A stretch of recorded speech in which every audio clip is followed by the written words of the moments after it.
Bonjour Emmanuel.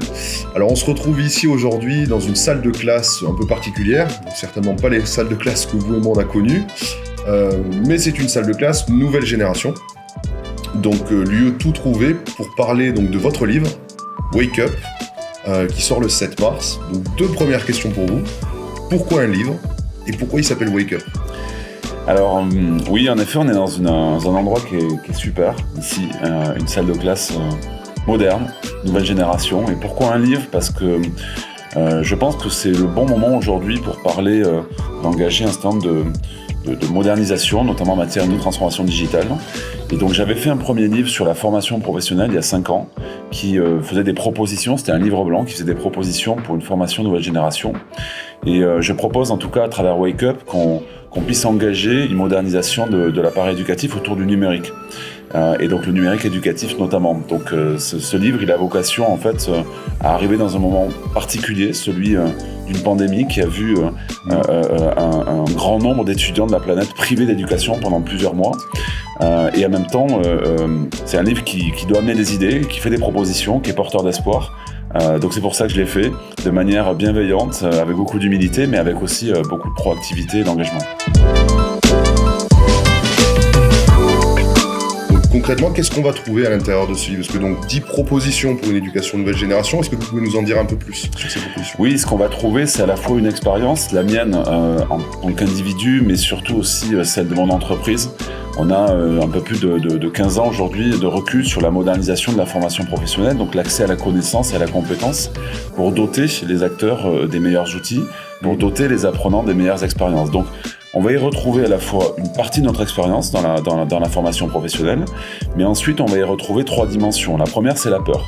La peur que le numérique ne soit pas utilisé comme il faut et à sa juste valeur dans le quotidien des Français, de l'éducation, des parents, des professeurs, des écoles et plus globalement des individus.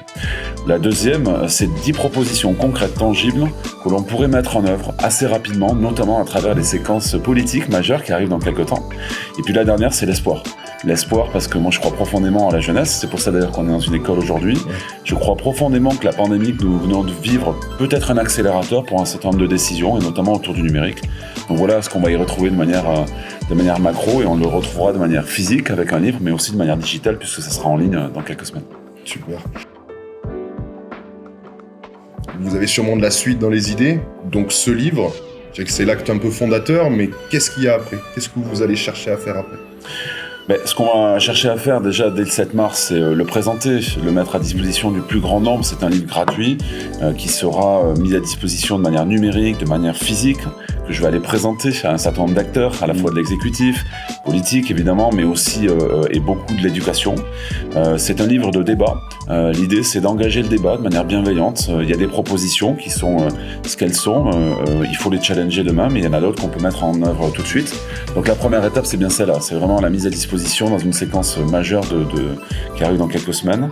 Et puis la deuxième, c'est de passer à l'action pour moi, et de passer à l'action à travers, peut-être en cassant aussi un peu les murs qui peuvent exister entre la formation, l'éducation, pour arriver, ce que je souhaite en tout cas, à la formation tout au long de la vie, parce que je suis convaincu que la connaissance et la compétence peuvent être utiles à chaque individu tout au long de leur vie. Donc aujourd'hui, l'idée, c'est de partager le débat, d'ouvrir les chakras, on va dire, entre les acteurs de la formation professionnelle et continue et les acteurs de l'éducation, qui sont, j'en suis certain, profondément utiles à la société.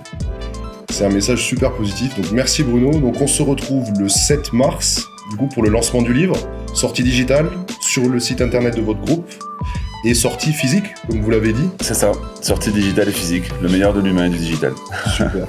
Écoutez, on va conclure sur ça. Merci beaucoup Bruno. Merci à vous. Et rendez-vous le 7 mars, du coup. Super.